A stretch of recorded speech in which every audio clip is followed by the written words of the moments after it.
What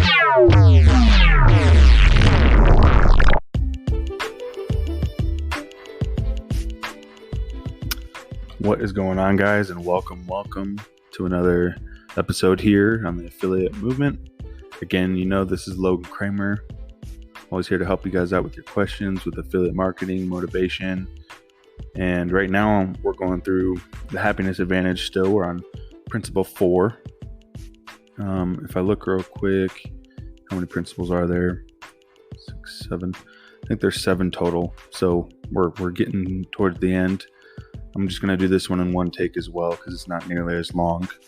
But hopefully you guys are enjoying this. I'm having a lot of fun hashing through this book. It's a nice book. It's refreshing to kind of reflect on things in my life that have me have a poor mindset or that help me have a more positive and uplifting mindset. So let's jump into it. So this principle is number 4. It's called Falling Up. And I think this one is going to be, you guys are going to enjoy this one. So stay till the end. On every mental map after crisis or adversity, there are 3 mental paths. One that keeps circling around where you currently are. This might be the negative event, creates no change. You end up where you start. So it's kind of like just you're running in circles. Another mental path leads you toward further negative consequences. For example, you are far worse off after the negative event. This path is why we are afraid of conflict and challenge. So that's the second path. And then the last one is, which the book calls the third path, that leads us from failure or setback to a place where we are even stronger and more capable than before the fall. Okay, so 3 paths.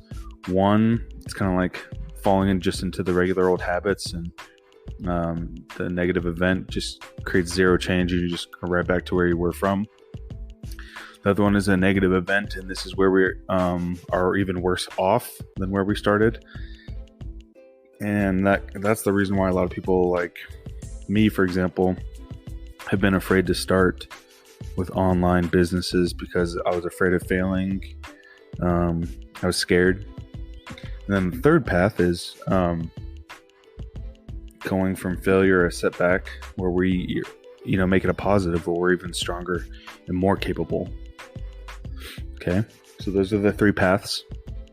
And hopefully while I'm speaking about this, you guys can kind of put it into perspective into your own lives, right? Because that's the whole point of this, to help improve your life.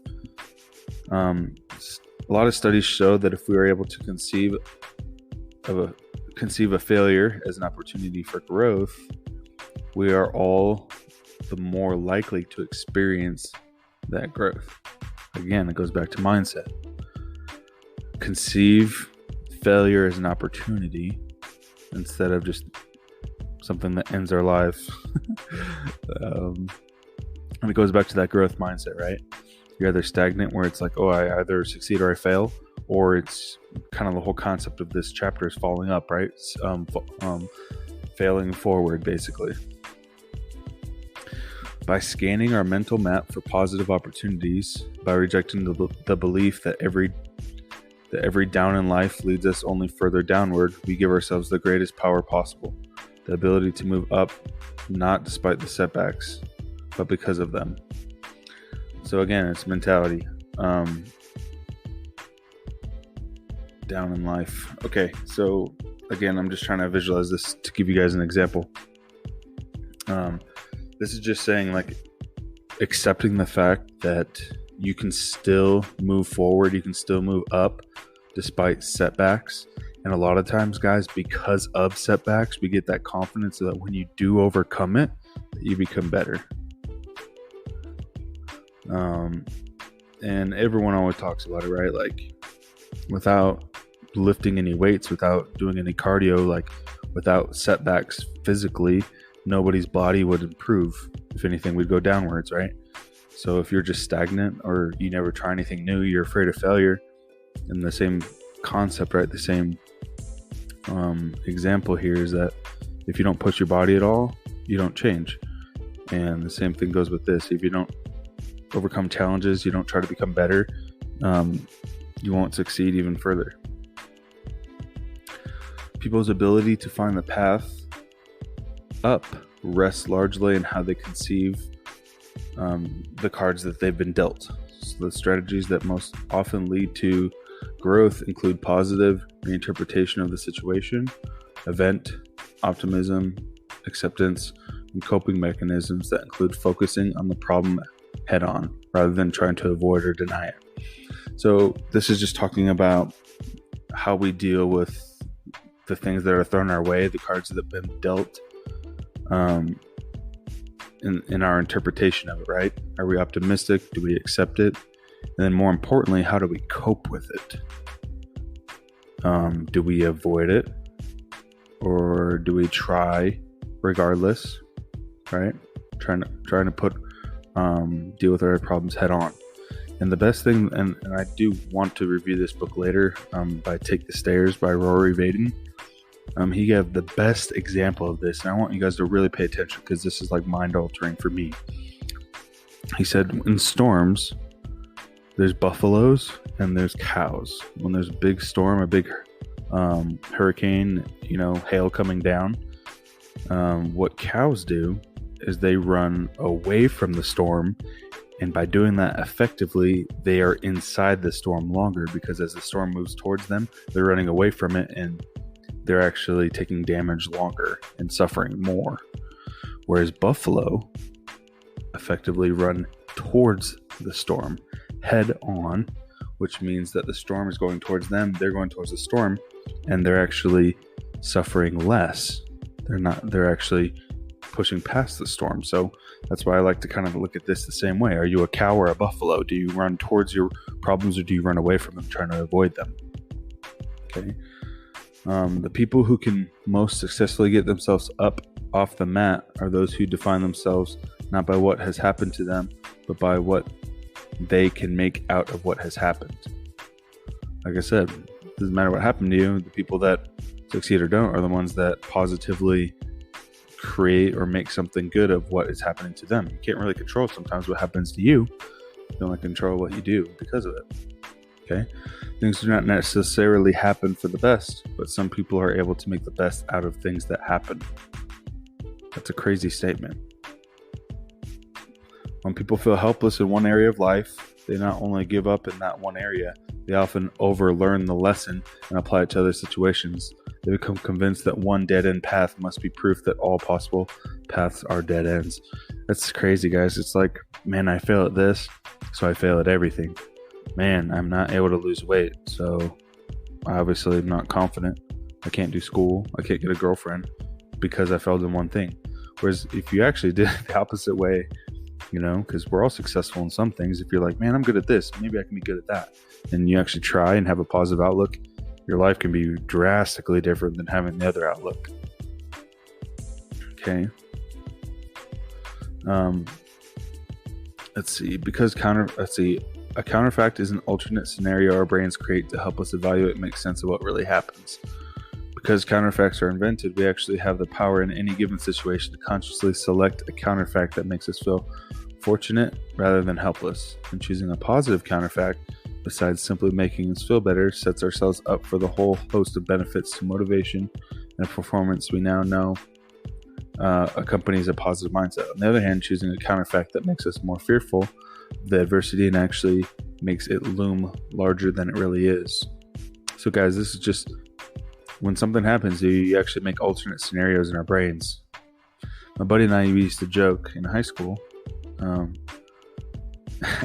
Well, he would say when he starts liking a girl, he makes up all these scenarios in his mind. Like, they go to the beach together, they're dating for a long time. And so in his mind, he's like, knows this girl a lot. And then he joked that he would go up to the girl and he's like, man, we've known each other for a long time. And she's like, do I know you? It's because we make up all these scenarios in our mind, right? Whether it's for the good or for the bad. And so that's kind of what it talks about. Cool. So then we're just going to go a little bit further into counterfacts. When we choose a counterfact that makes us feel worse, we're actually altering our reality, allowing the obstacle to exert far greater influence over us than it otherwise should, right? So in the same scenario with my buddy with the girl that he likes, right? If he thinks, man, she'll never like me, what if I try to ask her out and then she says no? What if we do date and all of a sudden she hates me or something goes wrong? I'm never going to try. Like, that makes it reality because obviously nothing will happen from that. Let's see here. People with an optimistic explanatory style or an optimistic explanation interpret adversity as being local and temporary. So people who are optimistic, they think basically adversity or suffering is just short term. It's not that bad. It'll get better. While those who are pessimistic say it's really bad and it's never going to change. So reflect right now. Which one are you? Are you a person that says, you know what, it's not that bad, it's going to get better? Or are you someone who's like, really bad, it sucks, everything sucks, it's never going to change? Okay. So when faced with a terrible prospect, for example, the end of a love affair or a job, we overestimate how unhappy it will make us and for how long. We fall victim to immune neglect, which means we consistently forget how good our psychological immune system is at helping us get over adversity. So a lot of people, like for me, last summer, didn't go as planned. In my mind, I thought all this effort, all this sacrifice, all this training that I was doing, that it would just, change my life like crazy good in a positive way. And when things didn't go exactly as I planned, I kind of overestimated how unhappy it would make me. And I was like, man, this sucks. I don't want to do this ever. When really, like it kind of says, our bodies are good at overcoming things. Psychological immune system, which helps us get over it. You just have to be around positive influences. You have to analyze, what was in your control, what wasn't, and then accept it, and then try to move on and make yourself better. And we're going to end with this one on this, because we're already over here in the 12-minute area. I don't want to make these always too drastically long, but I'm going to end with this with you guys. Adversities, no matter what they are, simply don't hit us as hard as we think they will. Mind is more powerful than anything else. Adversity comes and goes, guys, but our decisions on how we act on them last forever.